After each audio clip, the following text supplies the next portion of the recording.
देखो आज हम लोग जो है ना फिजिक्स के वीवीआई क्वेश्चन जो है पढ़ेंगे, जो एग्जाम में जो है ना पूछा जाता है। तो आज खाली पढ़ेंगे नहीं, खाली हम क्वेश्चन यहाँ पे 10-12 क्वेश्चन है जो हम बताएंगे।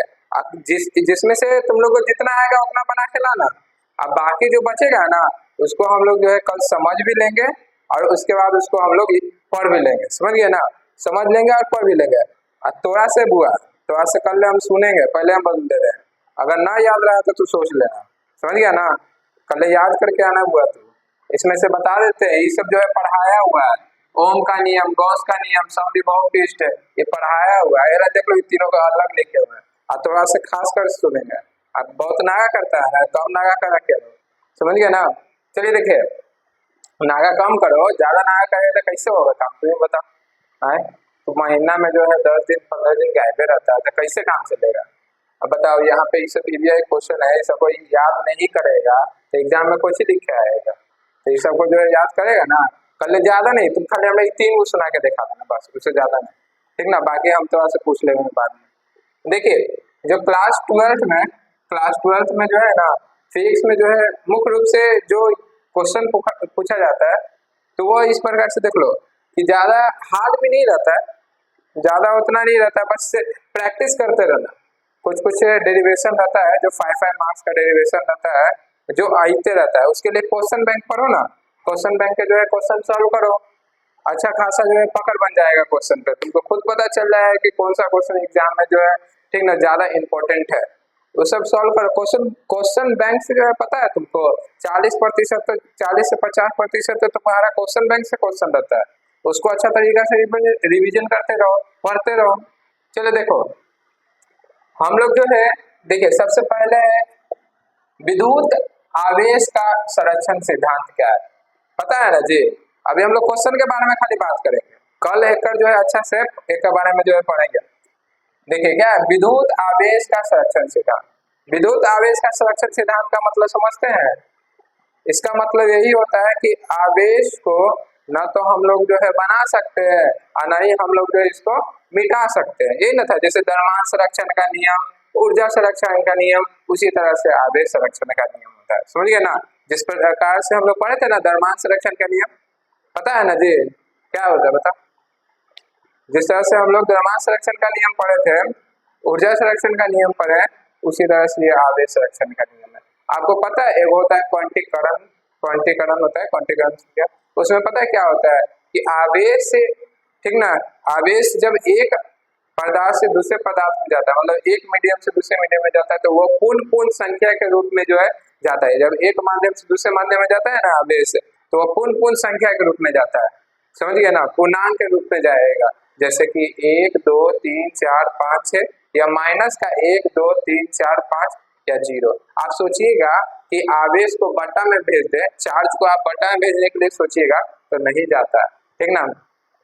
आवेश कभी भी बटा में नहीं जाएगा, दशमलव में नहीं जाएगा। ये जब भी जाएगा तो पूर्ण संख्या, माइनस का 1 2 3 4 या माइनस का 1 2 3, माइनस का 1 2 3 या प्लस का जो है 1 2 3 या 0।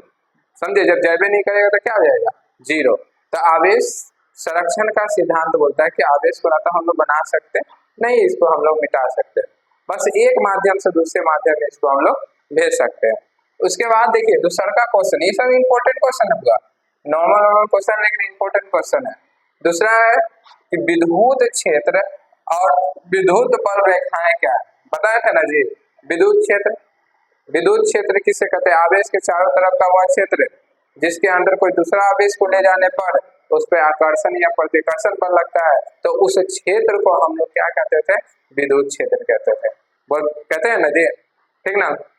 आवेश के चारों तरफ का वह क्षेत्र जिसके अंदर हम लोग किसी दूसरा आवेश को ले जाने पर उस पर आकर्षण या प्रतिकर्षण बल लग रहा है, तो उसे हम उस क्षेत्र को हम लोग विद्युत क्षेत्र कहते थे। याद है कि भुला गया। हाँ, ये मिला के कितना बार पढ़ा रहे हैं, याद है। ये मिला के थोड़ा 3-4 बार तक पढ़ाइए दिए होंगे जी। जब चैप्टर स्टार्ट हुआ होगा तो उस बार ये सब उसी समय 2-3 बार ये सब पढ़ा दिए होंगे, ठीक ना। तो ये सब याद करो, कल सुनेगा बुआ, पहले बता देते हैं। अब याद देखिए, दूसरा का है आपका, तीसरा नंबर में क्या है कि विद्युत बल रेखाएं एवं चुंबकीय रेखाएं में अंतर बता। समझे। विद्युत बल रेखाएं और चुंबकीय रेखाएं में, चुंबकीय बल रेखाएं में जो है अंतर बताए, पढ़ के आइएगा, ठीक ना।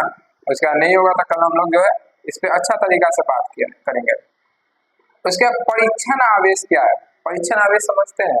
परीक्षण आवेश मतलब होता है कि जब विद्युत क्षेत्र के अंदर किसी आवेश को ले जाते हैं तो उसमें किसी प्रकार का विक्षेप उत्पन्न नहीं ना होता है, तो उस प्रकार के आवेश को हम लोग परीक्षण आवेश कहते हैं, ठीक ना। मतलब ऐसा आवेश जगह पे ना कोई रिएक्शन, मतलब किसी प्रकार का कोई मतलब प्रतिक्रिया आपको देखने के लिए नहीं मिल रहा है, तो उस प्रकार के आवेश को हम लोग परीक्षण आवेश कहते हैं, समझ गए। विद्युत विभव ये पढ़ा चुके हैं, ठीक ना, पढ़ के आइएगा।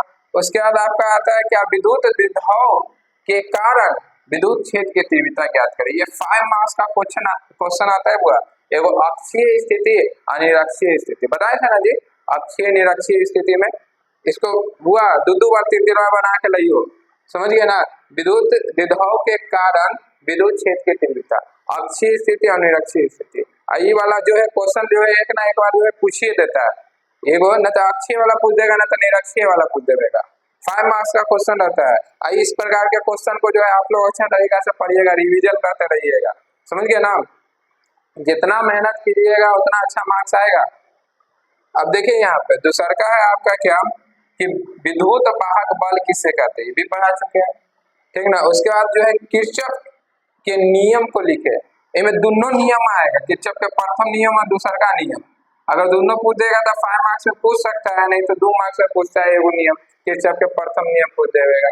किरचॉफ का प्रथम नियम क्या है जी, बताओ क्या है किरचॉफ का प्रथम नियम, याद है, भुला गया, बताइए जी।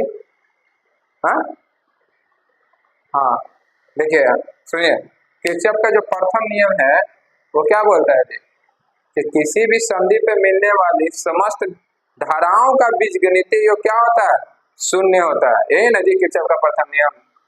कोई संधि है, उस संधि पे मिलने वाली समस्त धाराओं का बीजगणितीय योग क्या होता है, शून्य होता है, जिसे हम लोग क्या कहते थे, किरचॉफ का प्रथम नियम कहते थे। दूसरा का याद करके आइयो। अब देखिए यहाँ पे इस ऐसा टेंशन मत लीजिए, सब क्वेश्चन फिर हम कल बताइए करेंगे, अभी हम खाली क्वेश्चन बता रहे हैं। इसमें से जितना क्वेश्चन याद रहेगा कल सुनेंगे और बना के लाइएगा, जितना बन सकता है उतना क्वेश्चन बना के लाइएगा, फिर हम इस सबको एक को कल हम बताने वाले हैं। उसके लिए टेंशन मत लीजिए कि हाँ राहुल सर नहीं बताएंगे, बताएंगे। चलिए देखिए यहाँ पे दूसरा का है किरचॉफ के, यही तो हो गया, व्हीटस्टोन सेतु का सचित्र वर्णन करना है, ये तो बनाना ही पड़ेगा बुआ, सचित्र वर्णन करना है व्हीटस्टोन सेतु का। आप लोग बनाए भी थे ना पेंटिंग जी, पेंटिंग बनाए थे ना, इसका चित्र व्हीटस्टोन ब्रिज का जो है चित्र बनाए थे ना, शायद तूने दोनों नहीं बनाया था ना रे, तो आइबे नहीं करेगा तो कहाँ से सीखेगा ये सब चीज। ये आएगा व्हीटस्टोन सेतु आता है, तो उसका जो है तुम्हारा मोटर से रिलेटेड क्वेश्चन रहेगा, ट्रांसफार्मर आएगा, 5 मार्क्स में ट्रांसफार्मर पूछेगा कि ट्रांसफार्मर किसे कहते हैं, उसके क्रिया विधि को लिखे, संरचना मतलब के बारे में पूछेगा 5 मार्क्स का। आप फिगर बनाते रहिएगा, फिगर बनाने से मतलब एक होता है कि हाथ आपका साफ हो जाएगा, अब प्रैक्टिस होते रहेगा, ये नहीं एग्जाम में जाइएगा और जब कलम धरिएगा तो हाथ में थरथरावे लगेगा, ऐसा नहीं कर लीजिएगा।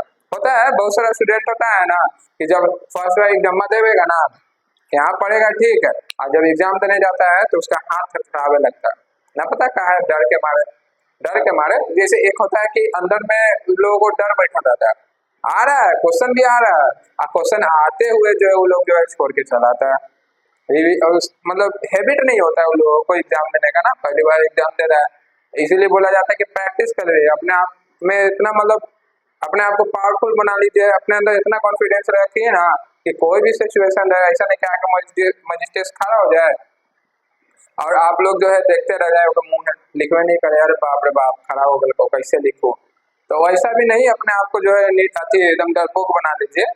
तो तने अपने अंदर जो है हिम्मत रखिए, ये ना कि हाँ आई लो क्वेश्चन को जो है छोड़ छाड़ के जो है चला रहा है। तो मतलब अगर आपको क्वेश्चन, एक होता है ना कि एग्जाम में हमको क्वेश्चन नहीं आ रहा है, लेकिन आपको क्वेश्चन के बारे में कुछ जानते होंगे, कुछ नॉलेज होगा, तो वो लिख के आइएगा, ऐसा नहीं कि पेपर जो है ब्लैंक छोड़ के आइएगा, मतलब खाली छोड़ के मत आइएगा पेपर। आप अगर उस क्वेश्चन जैसे हम नहीं यहाँ पर जैसे है ना जी विद्युत बल रेखाएं क्या है, अरे तो विद्युत बल के बारे में आप कुछ जानते होंगे, विद्युत बल के बारे में या विद्युत क्षेत्र के बारे में, विद्युत के बारे में जो चीज भी जानते होंगे कम से कम वो चीज जो है लिख के आइएगा। ऐसे भी छोड़ के आइएगा तो आपको तो नंबर मिलने वाला नहीं है। कम से कम कुछ लिख के आइएगा, तो अगर कॉपी चेक करे वाला अच्छा रहेगा ना तो 1-2 मार्क्स दे देगा। अरे 2 मार्क्स का क्वेश्चन है, अगर उसके मूड के ऊपर डिपेंड करता है, 1 मार्क्स दे देगा तो आपका 1 मार्क्स प्लस में चलेगा, 1 मार्क्स आ गया ना जी प्लस में। तो छोड़ के मत आइएगा, ठीक ना। टेंशन मत लीजिएगा कि अरे यार नहीं आ रहा है, क्वेश्चन नहीं आ रहा तो कैसे लिखा है। अरे लिखिए, उसके बारे में जो जानते हैं, ठीक ना, लिखिए। ऐसा तो नहीं है कि आप तो हर एक चैप्टर तो पढ़वे किए हैं, कुछ ना कुछ तो उसके बारे में जानते ही होंगे, तो कम से कम लिख के आइएगा, पेपर छोड़ के मत आइए, समझ गए ना। चलिए देखिए, तो हीट स्टोन सेतु इसका फिगर बना लीजिएगा, पहले फिगर बना के अच्छा तरीका से जो है ना इसका फिगर बना लीजिएगा, और उसके बाद जो है इसके बारे में जो है लिख लीजिएगा कि क्या है नहीं है। एगो मीटर ब्रिज आएगा, मीटर ब्रिज भी रहता है, हीट स्टोन सेतु हो गया, मीटर ब्रिज हो गया, ट्रांसफार्मर हो गया, मोटर हो गया, ये सबसे रिलेटेड जो है क्वेश्चन आता है। अब एगो हाँ एक बार बता देते बुआ, गेट से हमेशा क्वेश्चन पूछता है, or gate, and gate, not gate, इस सबसे हमेशा जो है क्वेश्चन पूछता है, हर एक साल एक से एगो ना एगो क्वेश्चन जो है रहबे करेगा। चलिए आगे देखिए, उसके बाद आपका आता है कि विद्युत शक्ति क्या है। विद्युत शक्ति, विद्युत शक्ति क्या है, ठीक ना, समझे। मोटर वोटर के बारे में जब पढ़े होंगे तो उस समय हम बताए होंगे विद्युत शक्ति के बारे में। तो विद्युत शक्ति क्या है इसके बारे में भी जो है लिख के आएगा। उसके बाद देखिएगा 9 नंबर, ओम का नियम। ये तो बहुत बार पढ़ाए होंगे, पढ़ाए ना जी, कितना बार पढ़ाए हैं, स्टार्टिंग में पढ़ाए थे, बीच में पढ़ाए हैं चैप्टर में जब आया था तो, ठीक ना। क्लास 10th में होंगे तो उस समय आप लोग पढ़े होंगे इसके बारे में, ठीक ना। आप जो नहीं पढ़े हैं वही मतलब नहीं पढ़ाते थे तो 10 दिन तक गायब रहता था, पता चलता था महीना में जो है 15 दिन आया, 15 दिन गायब, तो कहाँ से सब सीखेगा। और अगर 10th में पढ़ ले रहता था अभी समझ में आता ना। देखिए ओम का नियम जो है, ओम का नियम के पिछला बार बताया था ना रे, ओम का नियम किसके किसके बीच में संबंध बताता है, बताइए तो। हाँ हाँ, ठीक ना। ओम का नियम जो है किसके किसके बीच में संबंध को बताने का काम करता है, बताइए। विद्युत धारा और विभवांतर के बीच के संबंध को बताने वाले नियम को क्या कहते हैं, ओम का नियम कहते हैं, ठीक ना। ओम के नियम के अनुसार क्या होता है जी, बताइए। ओम के नियम के अनुसार बोलिए बोलिए, ओम के नियम के बारे में बताइए अच्छा सा, बताइए, बता सकते हैं जी। तो बताइए ओम के नियम के बारे में बताइए, क्या है मतलब ओम का नियम। तो हम बता दिए ना कि ओम का नियम जो है विद्युत धारा और विभवांतर के बीच के संबंध को बताने का काम करता है। बताइए ओम के नियम के बारे में। बहुआ ना याद रहेगा ना, कल तो थोड़ा बताते हैं ये सब चीज, पढ़ाया हुआ चीज है। अच्छा कल बताते हैं, आज तो हम नहीं बताएंगे, आज छोड़ देते, कल बताते हैं। तो ओम के नियम जो है विद्युत धारा और विभवांतर के बीच के जो है संबंध को बताने का काम करता है। अब देखिए गॉस प्रमेय ये भी बताया हुआ है, पता है ना जी। किसी भी बंद पृष्ठ से गुजरने वाला कुल विद्युत फ्लक्स उसमें उपस्थित कुल आवेश का कितना गुना होता है, बताइए। हाँ ठीक ना, 1/ε0 गुना होता है। किसी भी बंद पृष्ठ से जो है गुजरने वाला कुल विद्युत फ्लक्स उसमें उपस्थित कुल आवेश का कितना गुना होता है, 1/ε0 गुना होता है।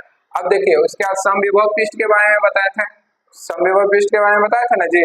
समविभव पृष्ठ क्या था, वैसा पृष्ठ जिसके सभी सतहों पर जो है विभव का मान समान होता है, उसे हम लोग क्या कहते हैं, समविभव पृष्ठ कहते हैं। ये सब 2 मार्क्स का क्वेश्चन आएगा बुआ, तो कल याद करके आना। देख लो बुआ टोटल जो है आपका 10 है और 3 13 वो क्वेश्चन है, तो कोशिश करने करिएगा कम से कम इसमें जो है 10 वो क्वेश्चन। जो नहीं बनेगा उधर चलिए कोई बात नहीं है, लेकिन मेरे ख्याल से तो लगता है कि सब बन जाना चाहिए, तो बना के लाइएगा। और उसके बाद टेंशन मत लीजिए, कल हम समझा देंगे सबको अच्छा तरीका से। चलिए ठीक है, आज के लिए इतना है, ठीक है।